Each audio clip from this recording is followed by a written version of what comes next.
Shalom, my friends. Right now, as you watch this video, you might be asking yourself the same question that keeps thousands of people awake at night. Why isn't the financial blessing arriving? I pray, I work hard, I try to do everything right, but the doors remain closed. You check your bank account and the numbers don't change. You see others prospering while you remain stuck in the same place. And the worst part is that gnawing feeling that maybe God has forgotten about you, that perhaps you're not worthy of receiving abundance. But what I'm about to reveal to you will completely change how you understand divine timing. And more importantly, why the blessing you're desperately waiting for hasn't manifested yet. The Torah contains an ancient code about perfect timing that most people ignore or simply don't understand. This isn't about positive thinking or empty motivation. This is about a spiritual architecture that governs how and when divine blessings flow into your life. And here's what's fascinating. God isn't withholding your financial breakthrough because He wants to punish you or because you're not good enough. On the contrary, He's protecting you. Yes, you heard that right. The very thing you think is a curse, this waiting, this delay, might be the greatest act of divine mercy in your life right now, because receiving a blessing you're not ready to sustain is more dangerous than not receiving it at all. Throughout this video, I'm going to reveal 6 fundamental principles from the Torah that explain exactly why God operates on perfect timing, not our anxious timing. You'll understand why your current financial struggle isn't a sign of divine rejection, but rather a sacred preparation process. You'll discover why some people receive wealth and immediately lose it, while others build lasting prosperity. And most importantly, you'll learn how to align yourself with this divine timing, so that when the blessing arrives, you won't just receive it. You'll be able to sustain it, multiply it, and transform it into a legacy. So stay with me until the end, because what you're about to learn could be the missing piece between where you are now and where God intends you to be. The Torah teaches us through the story of the widow and Elisha a principle that revolutionizes everything we understand about receiving blessings. When the widow came to the prophet desperate because her sons would be taken as slaves to pay her debts, Elisha didn't simply make money appear out of thin air. He asked, "What do you have in your house?" She had only a little oil. Then came the crucial instruction, "Go borrow vessels, empty vessels from all your neighbors, and don't gather just a few." The miracle that followed was extraordinary. The oil multiplied, but only up to the limit of the vessels she had gathered.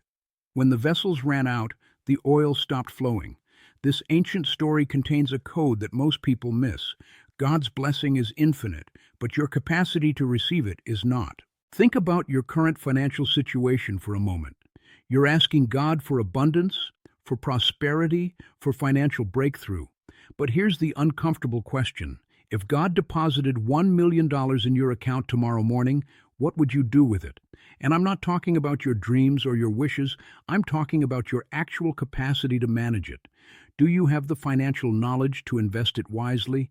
Do you have the character to resist the temptation to waste it on temporary pleasures? Do you have the emotional maturity to handle the sudden change in your social dynamics when friends and family discover you have money? These aren't rhetorical questions. They're the very questions God is considering while He prepares you for the blessing that's coming. The Torah reveals that divine timing is directly connected to vessel capacity. God isn't being cruel when He makes you wait. He's being strategic. Every day you spend in this season of scarcity, every moment you feel the pressure of bills you can't pay, every night you lie awake wondering how you'll make it through the month, these aren't wasted moments. They're the forge where your vessel is being expanded. You're learning lessons about money that wealthy people never learned because they never needed to. You're developing a relationship with God that prosperity could never teach you. You're building character muscles that will be absolutely essential when the blessing arrives. The waiting isn't punishment, it's preparation. Consider what happens to lottery winners. Statistics show that 70% of lottery winners end up broke within a few years. They receive a massive blessing, but they lack the vessel to contain it. Their character wasn't prepared, their knowledge wasn't developed, their emotional maturity wasn't established. The blessing that should have liberated them became the very thing that destroyed them. This is precisely what God is protecting you from. He loves you too much to give you something that would destroy you, so He's doing something better. He's expanding your vessel. He's teaching you how to manage small amounts faithfully so you can be trusted with larger amounts. He's building in you the character, wisdom, and maturity that will not just receive the blessing, but sustain it for generations. The question isn't, when will God give me my blessing? The real question is, how is God expanding my capacity right now? The Israelites' journey from Egypt to the Promised Land should have taken 11 days. Instead, it took 40 years. An entire generation died in the wilderness because they failed a fundamental test of spiritual maturity. They had the promise, they had seen the miracles, they had witnessed God's power firsthand, but they lacked something essential, the ability to trust God's timing when circumstances looked impossible. When the spies returned from Canaan and reported that the land was indeed flowing with milk and honey, but also inhabited by giants, the people panicked. They couldn't hold the tension between the promise and the present reality, and that failure cost them everything. The Torah is teaching us a principle that applies directly to your financial situation. The blessing is ready, but are you ready for the blessing? Your current financial wilderness serves a purpose that goes far beyond just building character in some vague spiritual sense. God is conducting a very specific test, and it's the same test He gave the Israelites. Can you remain faithful when you can't see the solution? Can you continue to trust when every logical indicator says it's hopeless? Can you praise Him in the valley the same way you would on the mountain? This isn't about religious performance or pretending to be happy when you're suffering. This is about developing a depth of faith that circumstances cannot shake. Because here's what God knows that you're learning. If your faith collapses when money is tight, it will also collapse when money is abundant, but other pressures come. God is building in you an unshakable foundation that will serve you for the rest of your life. The wilderness experience strips away everything superficial and reveals who you really are. In Egypt, the Israelites had stability even in slavery. In the Promised Land, they would have abundance. But in the wilderness, they had nothing but God and His daily provision of manna. No savings account to fall back on. No emergency fund. No plan B. Just complete dependence on divine provision, one day at a time. This is exactly where many of you are right now financially. You're living paycheck to paycheck. Or perhaps not even that. You're in the uncomfortable space where human solutions have run out and only God can come through. And you hate it. Everything in you wants to escape this feeling of vulnerability and uncertainty. But God is using this exact feeling to teach you something that no amount of prosperity could ever teach, that He is enough. The spiritual maturity test isn't pass-fail in the traditional sense. It's about how long it takes you to learn the lesson. Some people learn it quickly and move on to the promised blessing. Others, like the wilderness generation, die in the learning process because they refuse to adapt, refuse to grow, refuse to let go of their need for control and certainty. The financial pressure you're experiencing right now is asking you a question. Will you trust me even when you can't trace me? Your answer to that question, demonstrated through your daily choices, your attitude, your speech, your faithfulness in small things. This is determining how long you remain in the wilderness. God isn't testing you to see if you'll fail. He's refining you until you pass, until you develop the spiritual maturity that can carry the weight of the blessing He's prepared for you. The timing of your breakthrough isn't arbitrary. It's directly connected to your spiritual development. In the Torah, before God could use Moses to deliver an entire nation and manage the wealth transfer from Egypt, He sent him to the backside of the desert for 40 years. Think about that. Moses had the best education Egypt could offer. He was raised in Pharaoh's house. He had leadership experience, cultural sophistication, and natural charisma. By human standards, he was ready at age 40 to be a deliverer. But God said, "Not yet." For the next 4 decades, Moses tended sheep in obscurity, unknown and unrecognized, his Egyptian credentials becoming increasingly irrelevant with each passing year. This wasn't divine cruelty. This was strategic character development. God was removing the Egyptian pride from Moses and replacing it with shepherd humility. He was teaching him patience with stubborn creatures who constantly wander away, a skill that would prove essential for leading the Israelites. He was isolating him from human affirmation so that Moses would learn to derive his identity and confidence from God alone. Your financial pressure is functioning the same way in your life right now. You might feel like you're ready for the blessing. You have plans, dreams, even some skills and knowledge. But God sees something in your character that still needs refinement.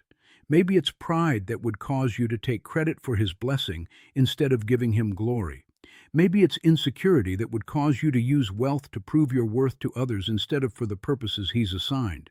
Maybe it's impatience that would cause you to make foolish decisions under pressure instead of waiting for His guidance. Maybe it's a consumer mindset that views money as something to spend on your pleasures instead of something to steward for His kingdom. Whatever it is, God loves you too much to give you a blessing that would amplify your character flaws instead of fixing them. The Torah teaches that gold is refined through fire. The raw ore contains the precious metal, but it's mixed with impurities. The refiner doesn't destroy the gold with fire. He uses the fire to separate the gold from everything that isn't gold. The heat brings the impurities to the surface where they can be skimmed away, leaving only pure gold behind. Your financial struggle is that fire. Every bill you can't pay, every opportunity you have to miss, every moment you watch others advance while you seem stuck. This is bringing your impurities to the surface. Your pride, your fear, your anger, your envy, your desperation, all of it is rising to the top where you can see it, acknowledge it, and let God skim it away. This process is painful. Fire always is. But you're not being destroyed. You're being purified. The pressure isn't breaking you, it's revealing what needs to be broken so that what remains is strong enough to carry the blessing. Here's what most people don't understand about character development. It can only happen under pressure.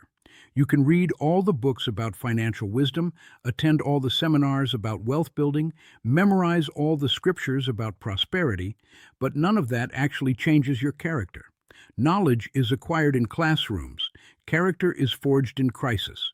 When you have plenty, it's easy to be generous. But when you barely have enough for yourself and you still choose to give, that's when generosity becomes part of who you are. When everything is going well, it's easy to trust God. But when you're facing eviction and you still refuse to compromise your integrity for quick money, that's when faith stops being a concept and becomes your identity. God isn't making you wait because He enjoys watching you struggle.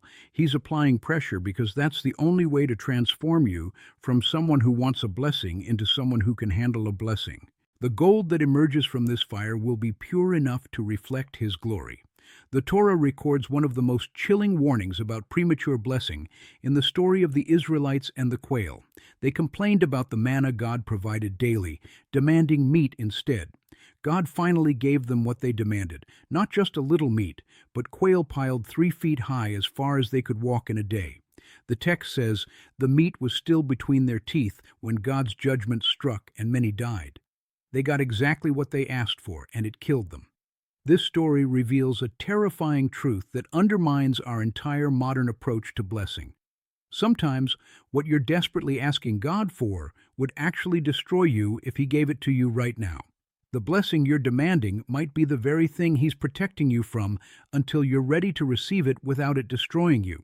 Look at the pattern throughout Scripture and human history. King Saul received the kingdom he wanted, but lacked the character to sustain it, and it drove him mad. Solomon received unprecedented wealth and wisdom, but allowed his blessings to lead him into idolatry and compromise. Judas walked with Jesus for 3 years, but when he finally got money, it became the instrument of the greatest betrayal in history. In modern times, we see this pattern repeat constantly. Professional athletes sign massive contracts and end up bankrupt. Inheritance recipients blow through generational wealth in months. Business owners achieve the success they dreamed of, and it costs them their marriages and health. The blessing they fought for became a curse because they received it before they had the character to steward it. God, in His mercy, was saying no or not yet to protect them, but they forced their way into premature blessing and paid the price. Your financial delay might literally be saving your life right now. Consider what would happen if God answered your prayers exactly as you're praying them. You want debt relief? What if he gave you a large sum of money, but you still have the financial habits that created the debt in the first place? You'd be in the same situation within a year, possibly worse. You want a business breakthrough? What if he opened those doors, but you haven't learned how to manage success, set boundaries, or build sustainable systems? You'd burn out or build something that collapses under its own weight. You want a high-paying job? What if he gave you that position, but you haven't developed the integrity to handle the temptations that come with power and money? You might compromise yourself in ways that damage your soul far worse than poverty ever could. The waiting isn't punishment, it's protection. The principle here is profound. God gives blessings in proportion to your capacity to steward them without them destroying you. This is why he often tests us with small things before trusting us with large things. Can you be faithful with $10 before he gives you $10,000? Can you maintain your integrity in a small position before he promotes you to leadership? Can you honor him with little before he entrusts you with much? Your current financial limitation isn't God being stingy. It's God being strategic.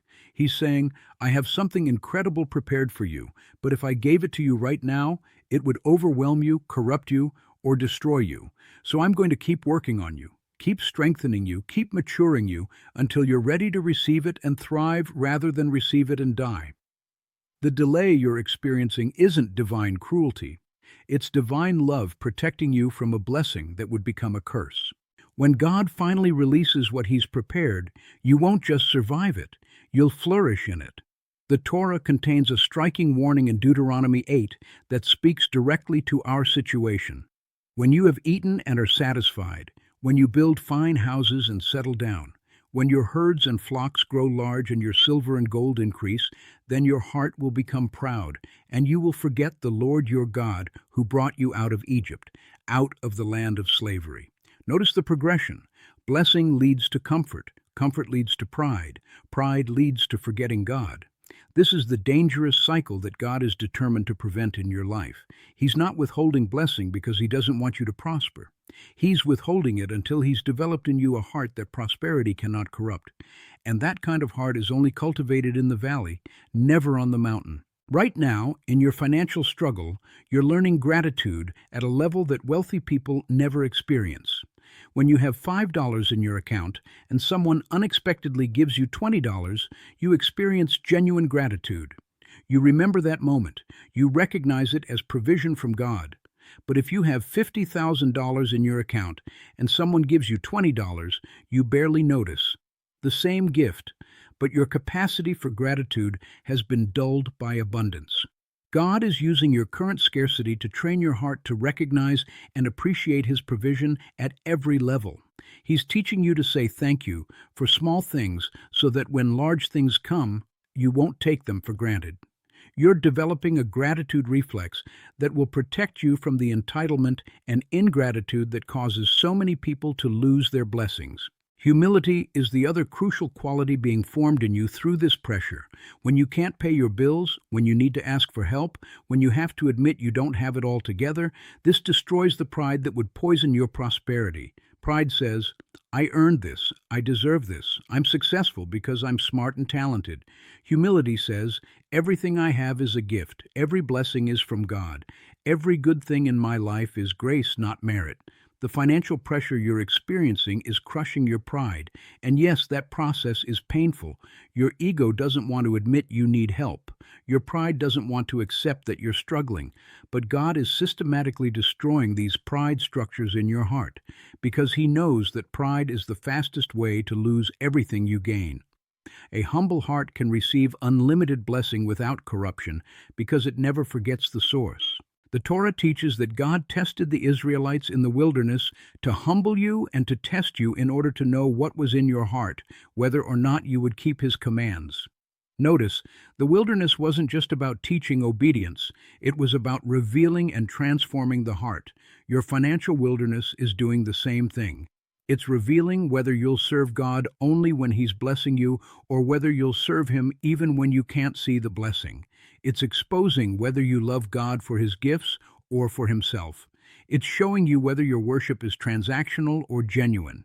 And as this revelation happens, God is transforming your heart from one that sees Him as a means to prosperity into one that sees prosperity as a means to serve Him better. When that heart transformation is complete, when you've developed gratitude that can recognize His hand in both plenty and poverty, and humility that never forgets the source of every blessing, then you're ready. Then the blessing won't destroy you because your heart has been prepared to steward it well. The Torah reveals something that revolutionizes our entire understanding of blessing. God never blesses people just for their own sake. When God called Abraham, He said, "I will bless you and make your name great, so that you will be a blessing."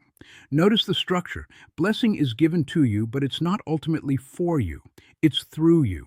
Abraham's prosperity was meant to be a channel of blessing to all nations. This same principle applies to every financial blessing God prepares to release in your life. He's not working to make you rich so you can live comfortably and indulge yourself. He's preparing to prosper you so you can accomplish the specific purpose He's assigned to your life. And if you're not yet aligned with that purpose, receiving the blessing would be counterproductive. Your current financial struggle is actually a divine alignment process. God is using this pressure to reveal to you what you're really living for. When you have money, it's easy to distract yourself with purchases, entertainment, and comfortable living. But when you're broke, when every dollar matters, when you're forced to make hard choices about what's truly important, that's when your real values become clear. God is stripping away the superficial layers of your life to reveal your core purpose. He's asking you, what will you do with prosperity when it comes? Will you use it to build my kingdom or yours? Will you use it to serve others or yourself? Will you use it to advance my purposes or fund your pleasures? Your answer to these questions, demonstrated through how you handle current scarcity, determines when you're ready for future abundance. Consider the story of Joseph in the Torah. He spent 13 years in slavery and prison before God elevated him to second in command of Egypt. Those years weren't wasted time. They were alignment time. God was preparing Joseph not just with administrative skills, but with a specific understanding of his purpose. Joseph's prosperity wasn't about Joseph. It was about saving nations from famine, preserving the line of Israel, and positioning God's people for their next chapter. When Joseph finally received his blessing, he didn't use it for revenge on his brothers or personal luxury. He used it exactly as God intended because he was perfectly aligned with divine purpose. Your waiting period is doing the same thing. God is clarifying your purpose, removing your selfish motivations, and aligning your desires with His plans. When that alignment is complete, He can trust you with resources because He knows you'll use them for what they're intended for. This is why some people receive breakthrough and immediately lose it, while others build generational wealth. It's not about financial education alone, though that matters. It's about purpose alignment. When your prosperity is aligned with God's purpose for your life, it flows and multiplies naturally because you're working with divine design, not against it.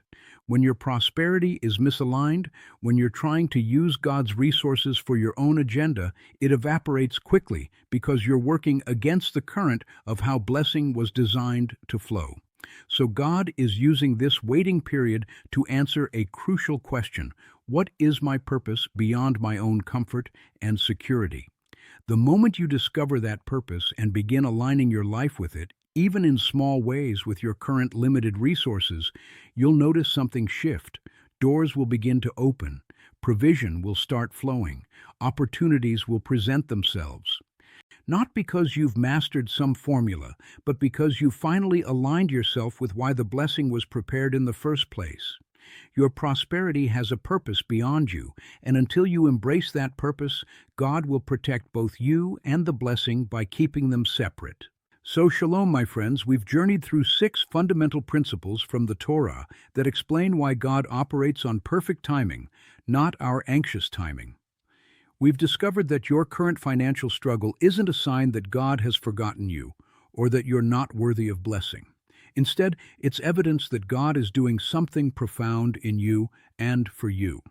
He's expanding your capacity to receive and sustain blessing.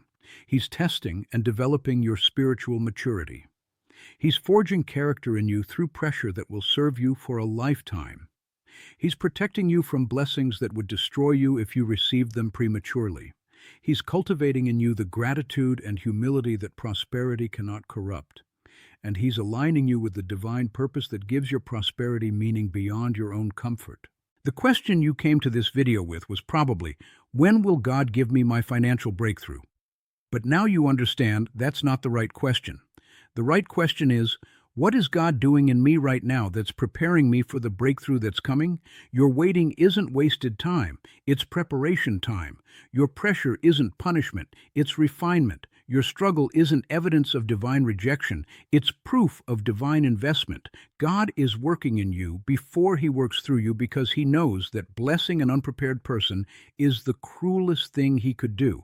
So He's taking the time to prepare you properly, to build in you everything you'll need, not just to receive the blessing, but to sustain it, multiply it, and steward it for the purposes He's assigned. Here's what I want you to do right now. Stop fighting the process. Stop resenting the waiting. Stop comparing your timeline to others' timelines. Instead, embrace this season as the sacred preparation it truly is. Ask God to show you what He's building in you right now. Look for the lessons in the pressure. Develop gratitude for small provisions. Cultivate humility in the struggle. Align yourself with purpose beyond your own comfort. And trust, truly trust, that God's timing is perfect, even when it doesn't match your urgency. The blessing that's coming isn't just money. It's prosperity with purpose, wealth with wisdom, abundance with character to sustain it. And when it arrives, you won't just receive it, you'll be ready for it. Until next time, shalom, my friends, and may you find peace in the waiting as God perfects His timing in your life.